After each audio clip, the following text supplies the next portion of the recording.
Good morning. Denise Dryden out here on Bainbridge Island, and realized my volume was all the way down. So good morning. It's Sunday, it's Father's Day. It's the day after the summer solstice, the new moon, and a solar eclipse that you could see from the southern hemisphere, not the northern hemisphere. So it was an enormously powerful time, and I thought it'd be so much fun to do this concept of the power of perspective. Like, perspectives is really where it's all about right now. And so what I wanted to do was sort of start with the definition, because it helps if we have a working definition of what perspective is. So I thought I would give that to you and sort of see what you thought about it, right? So perspective is a point of view, right? What's your point of view? It's an angle or a direction that the person looks at an object. So you could look at it from high, from low, from here, from there, right? So it's the angle. It's a particular attitude toward or way towards something. So it's what you hold in you that you use through your lens to go see something. It's the way you see something. And it's to think about situations or problems in a wise and reasoned or reasonable way, right? Like, okay. And it is the ability to understand what is important. And so when we're talking about perspectives, what we're doing is we're saying, so there's a lot of different angles.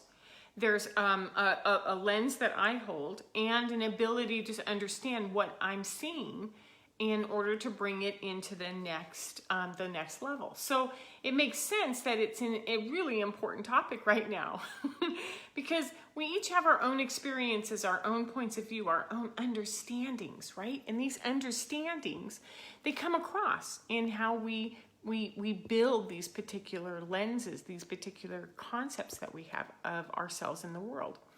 So, and these come from our childhood, they come from our school systems, they come from our experiences, they come from all of our relationships.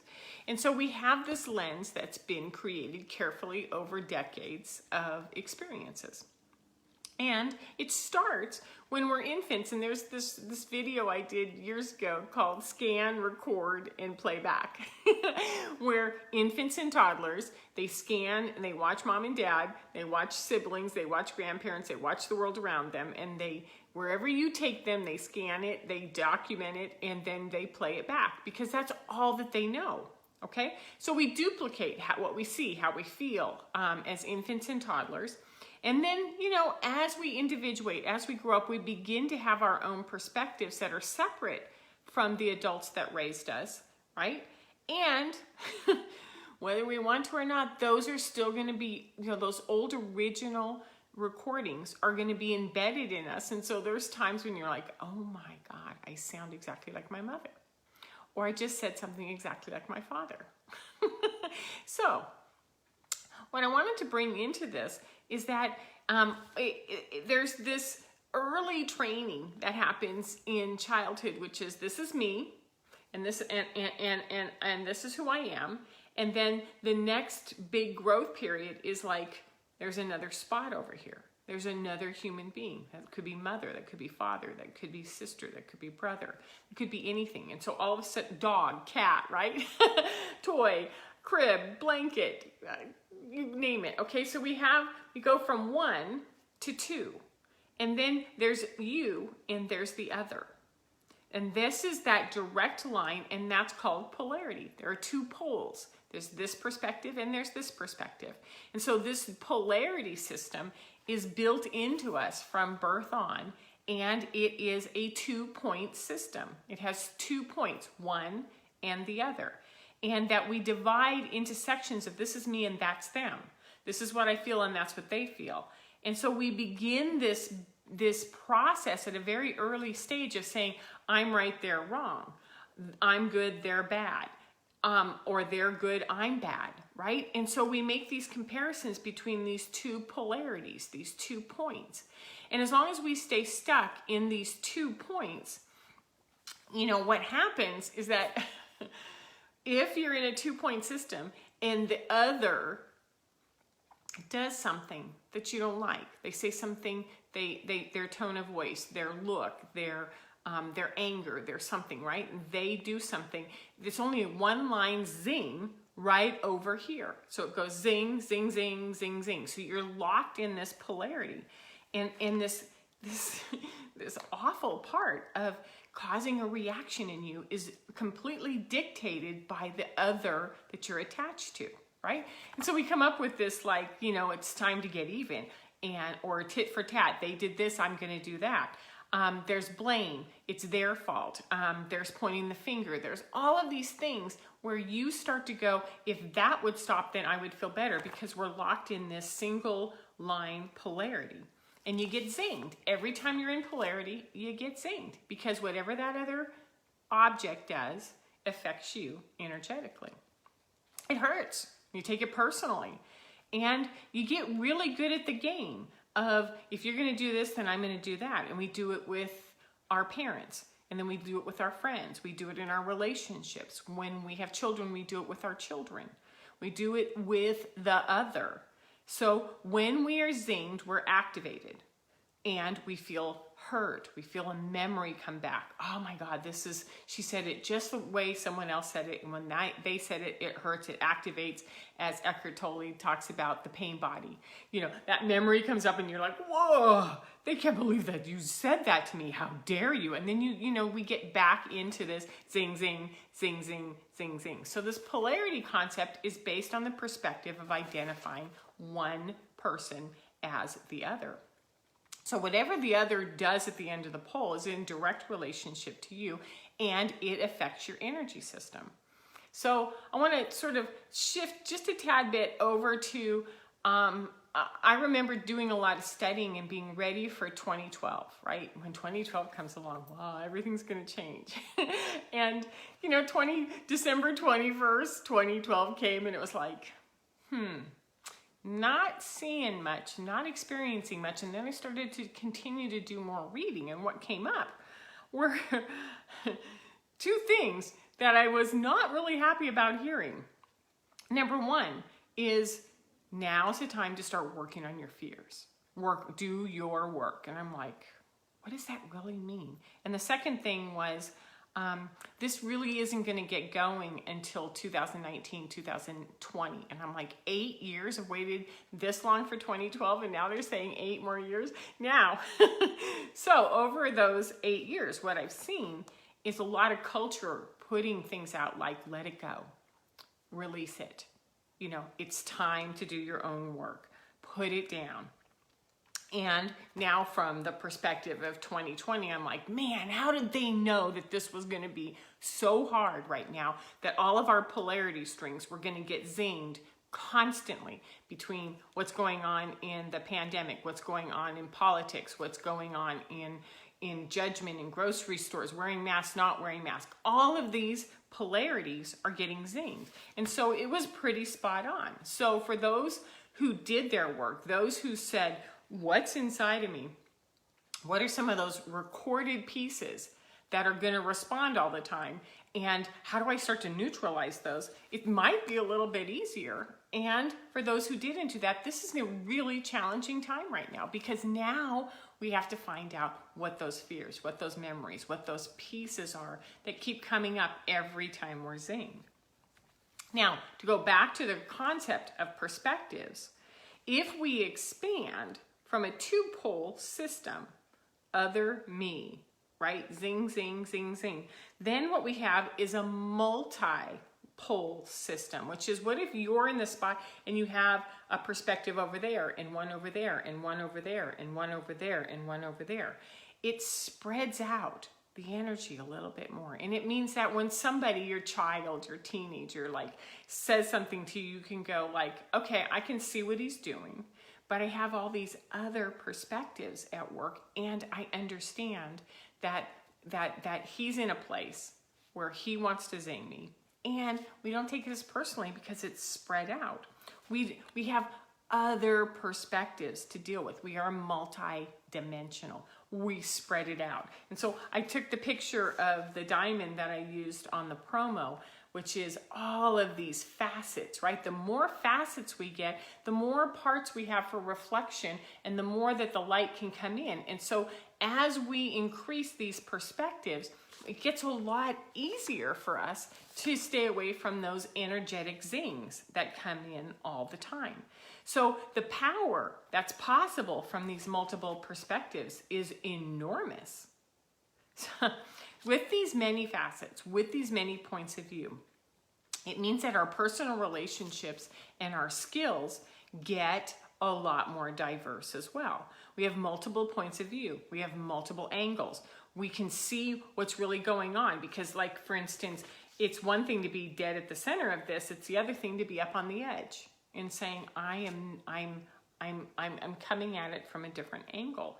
You can identify your own clear angle. Like, what am I seeing? Is it really working? Is it really working to see it this way? Can I move and shift from a different place? And it tells you what your limits are. It tells you what you're seeing from the point of view. Because if you're not seeing clearly, if you're stuck or if you're in there, pouty, throw the stuff out there, then you can't be multidimensional or multi-perspective either, right? So nothing brings this up quicker than a couple of things. Parenting, right? Parenting a teen or a toddler. All a toddler has to do is refuse and say no and start a temper tantrum or a reaction, right? And all of your triggers are up. Or a teen who's pushing back, or a relationship that's changing to another level. Whether it's moving away, whether it's going into a deeper relationship, whether it's getting serious, whether it is becoming, you shift from friend to boss. I mean, like any kind of relationship. Or when a place or a group starts to become dissonant from you, when you start to sort of outgrow it and your perspectives are much broader than the perspectives of that group, and that dissonance, that lens, that vibration starts to, so those are the things that are going to bring up those reactions, bring up that need for perspective faster than anything. So when the outer changes, whether it's a reactivity from a toddler, and you can go, now that I get to use all my different perspectives, is this toddler tired, hungry, hurt? Let me move around and see what's really going on here. Or when you have a teen that's pushing back, it's kind of like they're individuating. They're trying to find their own voice. How do I let them nurture their own voice out, right? Without stomping on it. Or if there's info coming to you that you've outgrown an area, it's like, kind of like when shocked a lot, when the wind blows, you're like, it's time to move on. This is not working anymore. This is no longer my place. So the ability to shift to another perspective, whether it's higher, whether it's lower, whether it's from side to side, whether it's underneath it, gives you insights into understanding what's going on, right? Gives you a lot of different perspectives. So I made a list of tips of how to sort of go after some tools to build these perspectives. And these are just mine. I'm sure you're going to have lots of others, but let's just go through this and see what comes up. So in the immediate physical switch, when you need to sort of like really like, I'm locked into this and this is not working, and you go, what can I do right now? You can actually get up and move. You can move to another spot in the room. If you're sitting, stand. If you are in one corner, move to the other. If, go upstairs, so give me a minute, go upstairs and look at it from upstairs.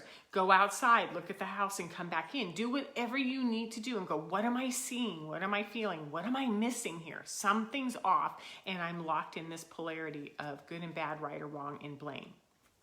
Okay, so number one is change your physicality, right? Number two, practice seeing things from the other or from the different perspective, which is watch other people. Take, learn, I'm missing something.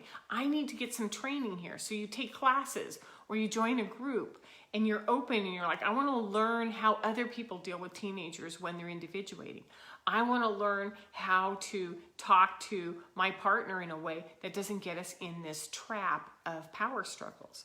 And then you want to try new things and you want to watch the reactions. So all of this is coming at it from, there's another out there, and I'm gonna learn, I'm gonna research, I'm gonna look for things that make me curious, and I'm gonna try them out, and I'm gonna watch the reactions, and I'm gonna ask other people and enlist other people and see what they do. So this is all in number 2, which is, oh my God, I have to be able to see this from another lens, right? Number 3 is to train your body to recognize the reaction, the activation, the contraction that happens, and then own it, which is, oh, whenever I get that zing, that means I'm having a reaction. That's not the time to zing back. That's the time to go in and go, this is something going on with me, right? So that's number 3 is to train. Number 4 is to play with new tools. You know, like it took me forever to learn how to keep pulling back, or to go go in or to pull back. And so I use things like, and I've got some tools right over here. You know, I use the medicine cards book, and because it's on Facebook, it's going to be backwards.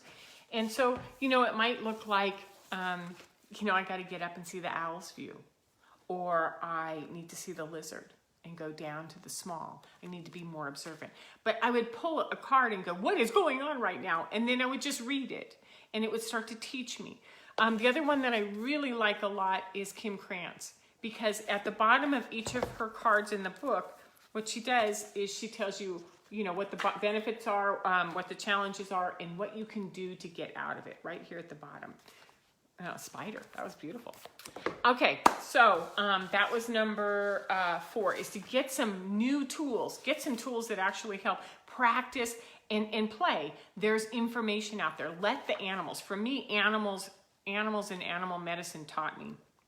Number 5, offer different responses than you've had before. Watch what happens. Step closer, lower your voice.